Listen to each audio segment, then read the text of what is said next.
that's when Harry Anslinger begins the process of stalking her and eventually, I think, playing a role in her death. And with agents in 90 countries and over 100 branches in Israel, RE/MAX will sell you a home or a home away from home in a nice suburban Israeli West Bank settlement.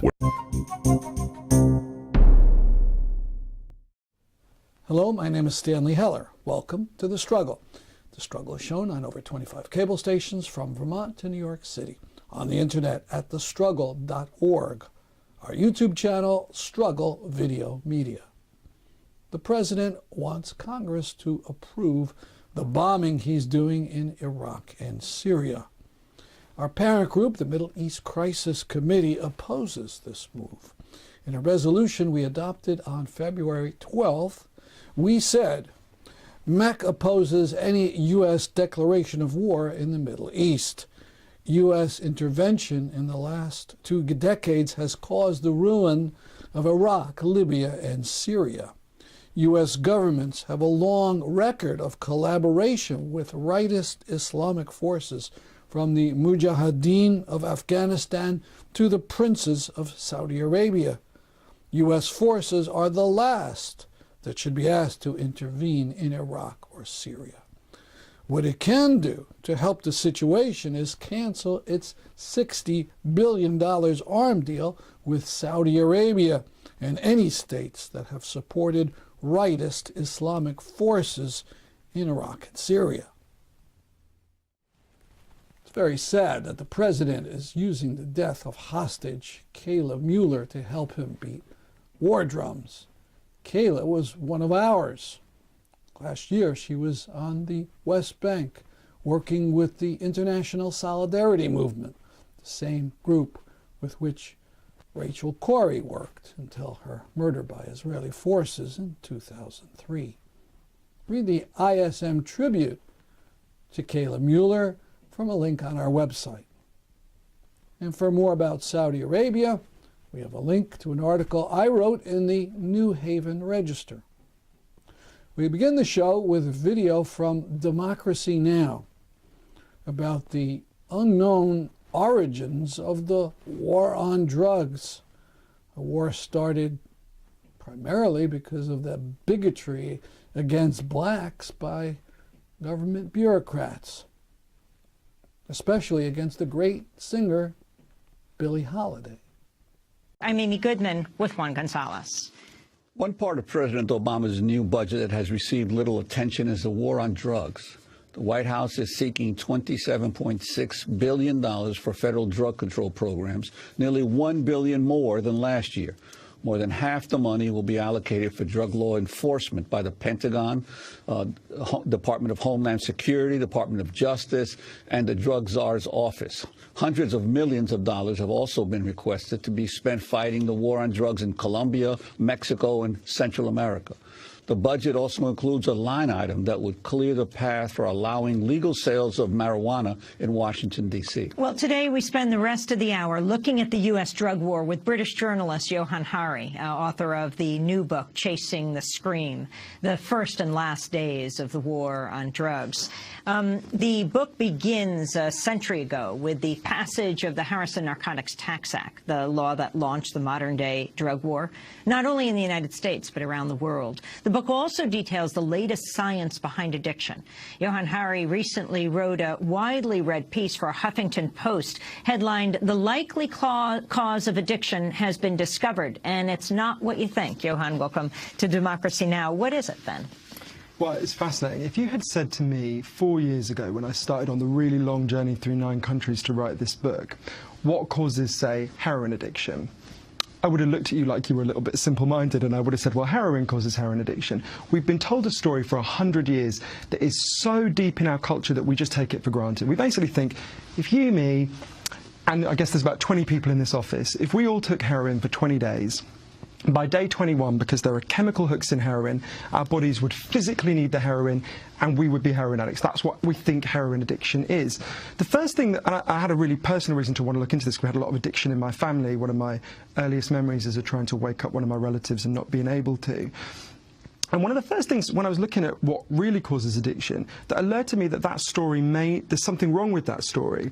So just explain to me, if one of us steps out here today and we get hit by a car, right, God forbid, and we break our hip, we'll be taken to hospital. There's a very good chance we'll be given a lot of diamorphine. Diamorphine is heroin. It's much better heroin than your score on the streets because it's 100% pure as opposed to, massively contaminated. You'll be given it for quite a long period of time. That is happening in every hospital in the United States, all over the developed world. People are being given lots of heroin for long periods of time. You will have noticed something odd about that. Your grandmother was not turned into a junkie by her hip operation. If what we thought about addiction was right, those people should be leaving hospital as addicts. In fact, they're not. When I learned that, I didn't really know what to do with it until I went and met an incredible man called Bruce Alexander, who's a professor in Vancouver. He explained to me the old theory of addiction comes from a series of experiments that were done earlier in the 20th century. They were actually featured in a famous anti-drugs ad from the 80s in America. Very simple experiment. Your viewers can do it at home if they're feeling a little bit sadistic. You get a rat and you put it in a cage, and it's got 2 water bottles. One is just water, and one is water laced with either heroin or cocaine. If you do that, the rat will almost always prefer the drugged water and almost always kill itself. And so it was concluded, there you go, that's addiction. But in the 70s, Bruce comes along and says, well, hang on a minute. We're putting the rat in an empty cage. It's got nothing to do except drink the drugged water. Let's do this differently. So Bruce built Rat Park. Rat Park is like heaven for rats. They've got loads of cheese. I don't think it's cheese. It's some very nice food that rats like. Loads of coloured balls, loads of friends. They can have loads of sex. Anything a rat can want, it's got in Rat Park. And they've got both the water bottles. They've got the normal water and the drugged water. But here's the fascinating thing. They obviously tried both the water bottles because they don't know what's in them. They don't like the drugged water. The rats in Rat Park use very little of it. They never overdose, and they never use in a way that looks like addiction or compulsion, which is fascinating. There's a really interesting human example. There's loads of human examples, but I'll give you a specific one in a minute. But what Bruce says is this shows that both the right-wing theory of addiction and the left-wing theories are wrong. The right-wing theory is, you're a hedonist, you party too hard, that you indulge yourself. It's a moral flaw. The left-wing theory is your brain gets hijacked, you get taken over. What Bruce says is it's not your morality, it's not your brain, it's your cage. Addiction is an adaptation to your environment. Really, and there's massive implications of that, but there's a really interesting human example that was actually going on at the same time as the Rat Park experiment. It's called the Vietnam War. 20% of American troops in Vietnam were using heroin a lot. And if you look at the news reports from the time, there's a real panic because they believed the old theory of addiction. They believed that if these troops were going to come home and you were going to suddenly have enormous numbers of addicts on the streets of the United States. What happened? All the evidence is the vast majority come home and just stop. Because if you're taken out of a hellish pestilential jungle where you don't want to be and you could be killed at any moment, and you go back to your nice life in Wichita, Kansas with your friends and your family and the purpose in life, it's the equivalent of being taken from the first cage to the second cage. You go back to your connections. What this shows us is, I think there's huge implications for the war on drugs, and that obviously the war on drugs is built on the idea that chemicals cause addiction and we need to physically eradicate the chemicals from the United States now. I don't think that's physically possible. We can't even keep them out of prisons and we've got a walled perimeter. But let's grant the philosophical premise behind that, right? If in fact the chemicals are not the primary driver of the addiction, if in fact huge numbers, in fact the vast majority of people who use those chemicals don't become addicted, if in fact the driver is isolation, pain and distress, then a policy that's based on inflicting more isolation, pain and distress on addicts is obviously a bad idea. That's what I saw in Arizona. I went out with a female chain gang that are forced to wear T-shirts saying I was a drug addict and, made to dig graves and collect trash. And, the idea that imposing more suffering on addicts will make them better if suffering is the cause is crazy. I actually think there's real implications for the politics that Democracy Now! Covers so well and that we believe in so much. We have created a society where huge numbers of our fellow citizens can't bear to be present in their lives and have to medicate themselves to get through the day with these drugs. There's nothing, a hyper-capitalist, hyper-individualist society makes people feel like the rats in that first cage, that they're cut off from source of meaning. There's nothing, as Bruce explains, there's nothing in human evolution that prepares us for being as isolated as the ideal citizen of a hyper-capitalist, hyper-consumerist country like yours and mine. Well, in your book, you delve into the origins of our modern drug war and come up with some surprising information that initially it was actually targeting key figures, African-American figures in the musical world. Could you talk about that? Yeah, not far from where we are now in 1939. Billie Holiday stands on stage in a hotel and she sings the song Strange Fruit, which obviously your viewers will know is an anti-lynching song. Her goddaughter Lorraine Feather said to me, you've got to understand how shocking this was, right? Billie Holiday wasn't allowed to walk through the front door of that hotel. She had to go through the service elevator. To have an African-American woman standing up at a time when most pop songs were like Twee, you know, P.S. I Love You, that kind of thing, singing against lynching was in front of a white audience was regarded as really shocking. And that night, according to her biographer Julia Blackburn, she's told by the Federal Bureau of Narcotics, stop singing this song. The Federal Bureau of Narcotics was run by a man called Harry Anslinger, who I think is the most influential person who no one's ever heard of. Harry Anslinger takes over the Department of Prohibition just as alcohol prohibition is ending, and he wants to find a new purpose for it. He's got this huge bureaucracy he wants to run, and he's really driven by two passions: an intense hatred of African Americans. I mean, this is a guy who was regarded as a crazy racist by the crazy racists in the 1930s. He used the N-word in official police reports so often that his senator said he should have to resign, and a really strong hatred of addicts. And Billie Holiday to him was like the symbol of everything that was going wrong in America. And so he gives her this order. She refuses. She basically says, screw you, I'm an American citizen, I'll say what I want. She had grown up in segregated Baltimore and she had promised herself she would never bow her head to any white man. And that's when Harry Anslinger begins the process of stalking her and eventually, I think, playing a role in her death, as was explained to me by her friends and by all the archival research. The first person he sends to stalk her is an agent called Jimmy Fletcher. Harry Anslinger hated employing African Americans, but you couldn't really send a white guy into Harlem to stalk Billie Holiday. It'd be kind of obvious. So Jimmy Fletcher follows her around for 2 years, and she was so amazing he fell in love with her. And he felt ashamed his whole life for what he did. He busts her, she's sent to prison. The trial, she said, the trial was called the United States versus Billie Holiday, and that's how it felt. And when she gets out, exactly what happens to addicts all over the United States today happens. What's happened to those women I met in Arizona. She can't get a job. You needed a license to be able to perform anywhere where alcohol was sold, and they wouldn't give her the license. So, you know, her friend Yolanda Bavan said to me, what's the cruelest thing you can do to a person? It's to take away the thing they love. She sinks back into addiction when she's in her early 40s. She collapses here in New York City. She's taken to hospital, and she's convinced the narcotics agents aren't finished with her. And she was right. She says to one of her friends, they're going to kill me in there. Don't let them. They're going to kill me. She was right. In a hospital bed, she's diagnosed with liver cancer. I spoke to the only surviving person who was still in that room, who'd been in that room. She's handcuffed to the bed. And they take away her record player and her candies. They don't let her friends in to see her. One of her friends manages to insist to the doctors they give her methadone because she'd gone into withdrawal. She starts to recover a little bit. 10 days later, they cut off the methadone. She dies. Her friend Annie Ross, you know, there are lots of things that, I think there's lots of things in that dynamic that tell us a lot about the drug war, that it's founded in a race panic. At the same time that Harry Anslinger finds out that Billie Holiday is a heroin user, he finds out that Judy Garland was a heroin user. He advises her to take slightly longer vacations and tells her she's going to be fine. Spot the difference. But the most amazing thing to me about the Billie Holiday story that really helped me to think about the addicts in my life is she never stopped singing that song. She always found somewhere to sing it. You know, she went wherever they would have her, and she sang her song about lynching no matter how much they tried to intimidate her. And to me, that's really inspiring, not just for resisting the racism of the drug war, but actually for realizing that addicts can be heroes. All over the world while we're talking, people are listening to Billie Holiday and they are feeling stronger. And that is an incredible achievement. And the people resisting the drug war who I met all over the world, from a transsexual crack dealer in Brownsville, Brooklyn, to, you know, a scientist who was feeding hallucinogens to mongooses to see what would happen, to the only country that's ever decriminalized all drugs, there is heroism and resistance to this war all over the world. Johann Hari, we have to break, but we're going to come back to this discussion. His book is called Chasing the Scream, The First and Last Days of the War on Drugs.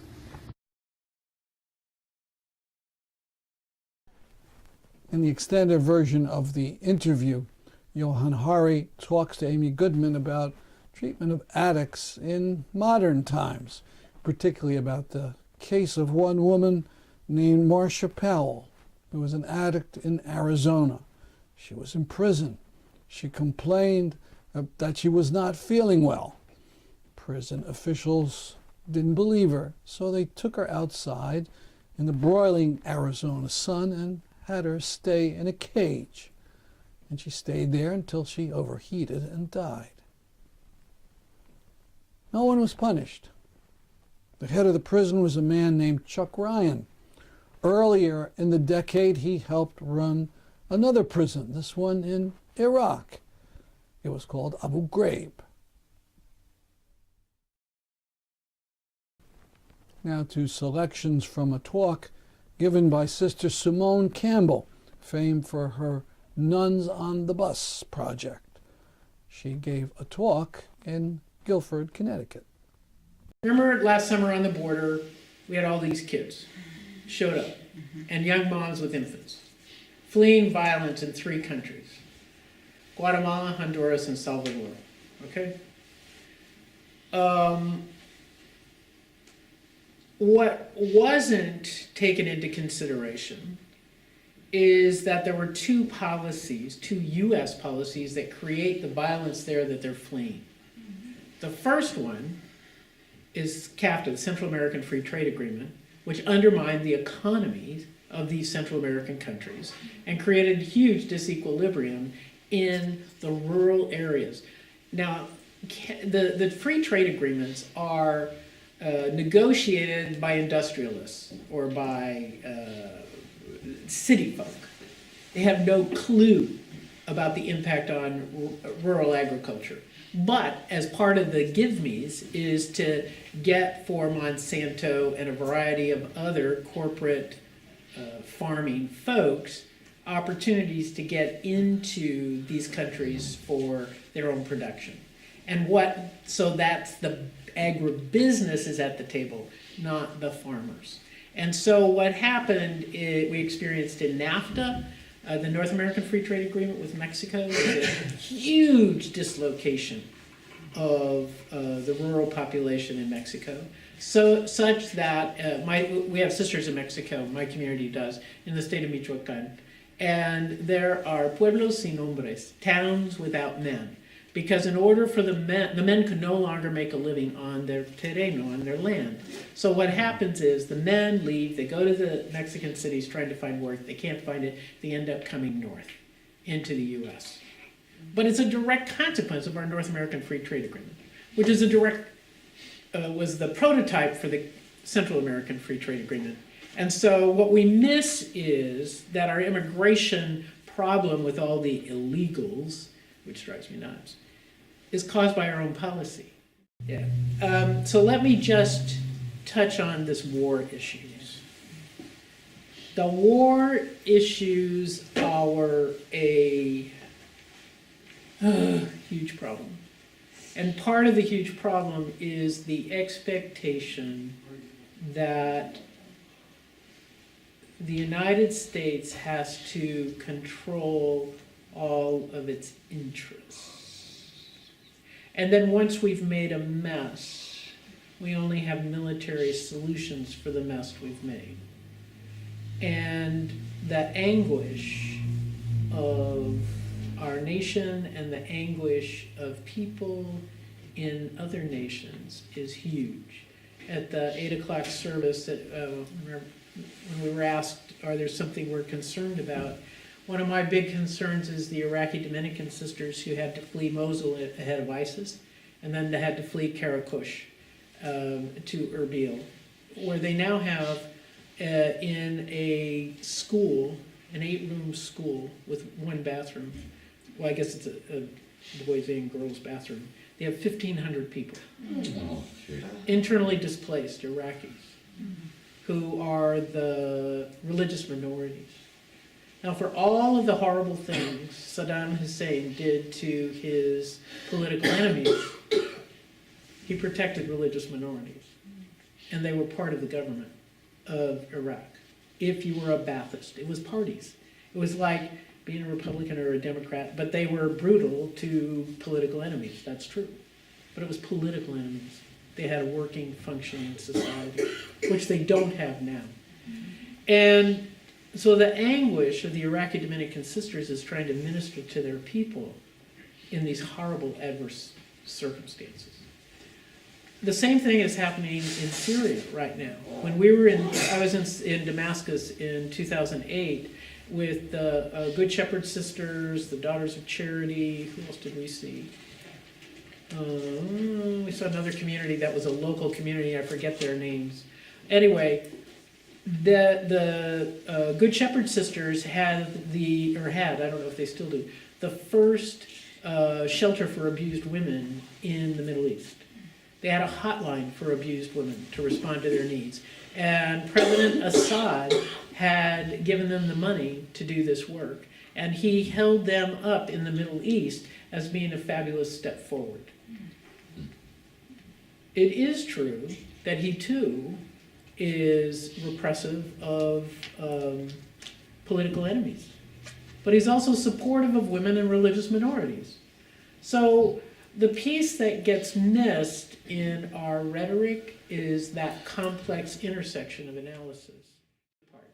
And that's where community becomes so important, is that you get new ideas. And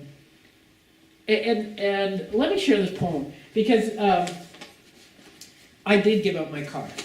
In a fit of generosity, I gave up my car. I was ridiculous. But my community's poor, and my sisters needed it in Los Angeles more than I needed it in DC. So in a fit of generosity, after a meeting, so we were talking about our grim budget, I said to our leader, Rochelle, I said, oh, Rochelle, well, I could give up my car, because Ruth, who does home health nursing, didn't have a car, and so, well, you need that in Los Angeles. So, but I had the joy of giving up my car in November, no, was it November? November or December, I forget.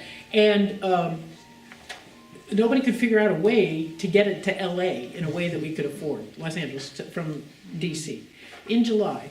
So I had the benefit of being generous without having to actually take it up. And, but I had figured out how I could get around on a bike. The places I needed to go. Places I needed to go were the Arboretum, glorious place in DC, Roosevelt Island, another glorious place, I need green, and Trader Joe's. I had my priorities straight, but I figured out how I could do it on a bike. And so in July, a friend of our communities was coming to DC with her family, and they were going to drive back, and I was going to give them a tour. They were going to drive back across the country. And Joanne says to me, wow, we're going to rent a car and drive back, but you can't imagine how expensive it is to rent a car. Uh-oh. So I called my community. I said, well, here's an opportunity. What do you think? Well, they said, yeah, that's great. So 3 days later, I gave up my car. First, I'm a Los Angeles person. First time in my life since I was 16, I didn't have access to a car. And then the first day I go bike riding to the Arboretum. It was really pretty funny. It's 5 miles. And so I ride my bike, I get there, and usually I drove to the Arboretum to go take a walk. Well, if you just bike 5 miles, I was looking for a bench. And then a couple weeks later, I'm biking to Roosevelt Island, only to discover there's this whole lake in the Capitol Mall, in the mall part, near the Washington Monument. There's this whole lake and monuments and stuff. I had no idea. And then I'm biking along the river. I found nooks of beauty that I had no idea existed. And I realized that in order to let go, I had to figure out how to hold on to what mattered. And so this is a poem that came from this, Change and Surrender. And I think this has a lot to do with why it's hard to change. So anyway, it goes like this. I had made plans for when change happened. I had calculated ways of engaging familiar nourishment for a reflective life. I had plotted bike paths, bus routes to wooded beauty hidden in the cityscape. I thought, I can surrender this car, this piece of easy independence. I could once again let go if I held on to other aspects of routine. I could surrender for comfort for the common good. All too quickly, almost like death, the moment came of parting, mourning, and implementation of holding on, only to discover all is changed. There are new nooks of beauty, wilderness and green expanse, new vistas I had not known. Plans and plotting allow for letting go, but open up beyond the tears, beyond control, beyond the death, to life, beauty revealed beyond the loss. Sometimes the best way to educate is through satire. we're going to show you 2 videos from a website called Apartheid Adventures. The first one mocks Israeli participation in an agricultural fair called Fields of Tomorrow that was held in Milan. The video is called Fields of Apartheid. Need to escape the crush of modern life? Looking for peace of mind? Love a good tomato? Well, come to Israel and enjoy our fields of apartheid.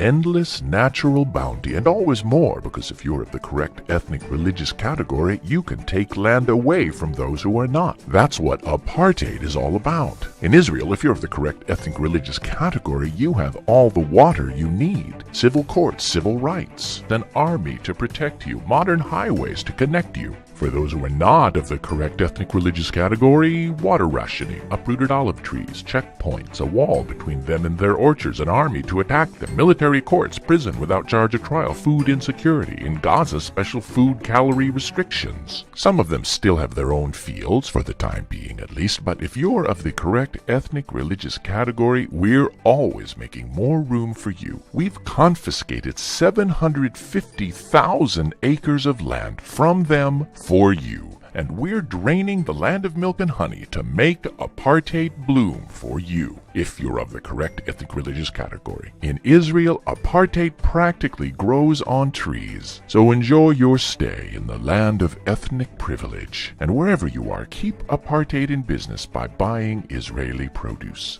A rich, juicy Israeli strawberry. Apartheid you can taste.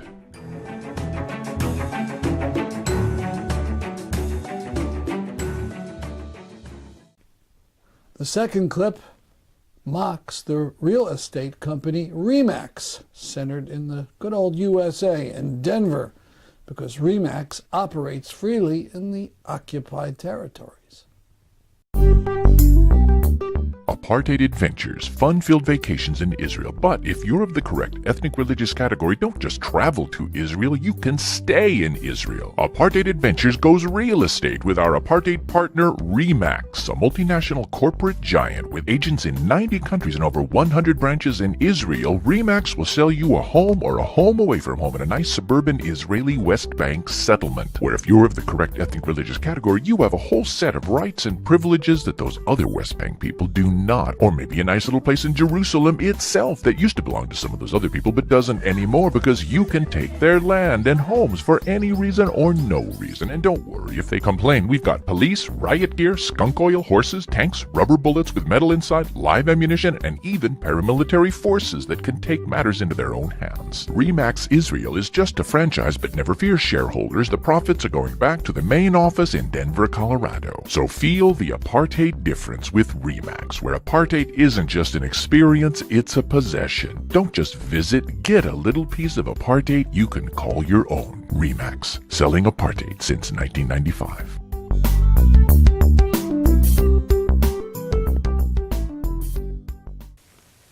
That's our program for today. See you next week at this time. I'm Stanley Heller, and this is The Struggle.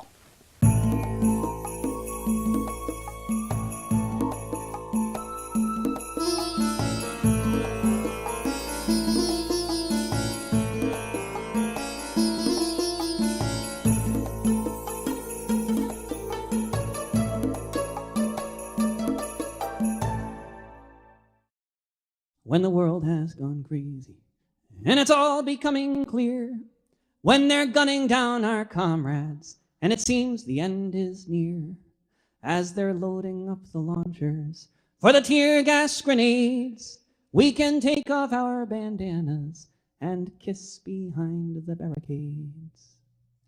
When it's madness all around and you can see this at a glance, we will sing and we will cry, we will laugh and we will dance.